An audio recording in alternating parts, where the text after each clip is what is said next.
ఆంధ్రప్రదేశ్ తల్లికి వందనం అనే పథకం అయితే అమల్లోకి వస్తుంది. ఇది ఎప్పటి నుంచి అంటే 12/6/2025 అంటే స్కూల్స్ రీఓపెనింగ్ అప్పటి నుంచి దీన్ని అప్లై చేసుకోవచ్చు అనమాట. 1వ తరగతి నుంచి 12వ తరగతి వరకు చదివే పిల్లలకి తల్లికి వందనం అనే పథకం అనేది వర్తిస్తుంది.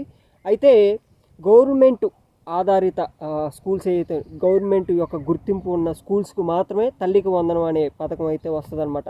మొత్తం 15,000 రూపాయలు పర్ ఇయర్కి ఆ విద్యార్థి యొక్క తల్లి అకౌంట్లో అయితే పడతాయి అన్నమాట. దీనికి కావాల్సింది ఏంటంటే మెయిన్ ఆ అబ్బాయి ఎవరైతే చదువుతున్నాడో ఆ అబ్బాయి యొక్క స్టడీ సర్టిఫికెట్ ఒకటి, తల్లి ఒక ఆధార్ కార్డు, తల్లి ఒక ration card, caste certificate, income certificate అవసరం అయితే ఆ సంవత్సరం ఆదాయం కావాలి.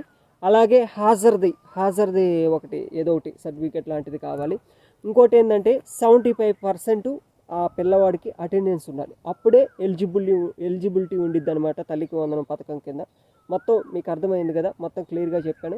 ఏమేం కావాలి సర్టిఫికెట్లు అప్లై చేసుకోవడానికి, ఎప్పటి నుంచి అప్లై చేసుకోవాలి, ఎంత అమౌంట్ పడుతుంది, తల్లి అకౌంట్ బ్యాంక్ అకౌంట్ డీటెయిల్స్ కూడా ఇందులో ఇవ్వాలన్నమాట. ఇందులో సర్టిఫికెట్ అనేది Aadhaar card, ration card, income, caste, సంవత్సరం ఆదాయం, అలాగే 75% అటెండెన్స్ ఉండాలి.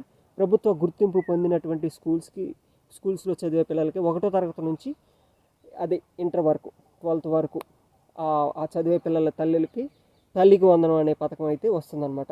ఇదే పథకాన్ని ఇంతకు ముందు ప్రభుత్వం అయితే అమ్మఒడి అని పెట్టారు. కాకపోతే అప్పుడు ఒకరికే ఇచ్చేవాళ్ళు. ఇప్పుడు ఇంట్లో ఎంతమంది పిల్లలు ఉంటే అంతమంది పిల్లలకి తల్లికి వందనం అనే పథకం అది ఒకటి వర్తించిద్ది అనమాట. సో ఈ పథకం మీద మీ కామెంట్ ఏంటి? ఇది మీ అందరికీ ఓకేనా, లేకపోతే ఎట్లా ఏంటి, దీని మీద మీ అభిప్రాయాలు ఏమైనా ఉంటే ఒకసారి కామెంట్ సెక్షన్లో కామెంట్ చేయండి.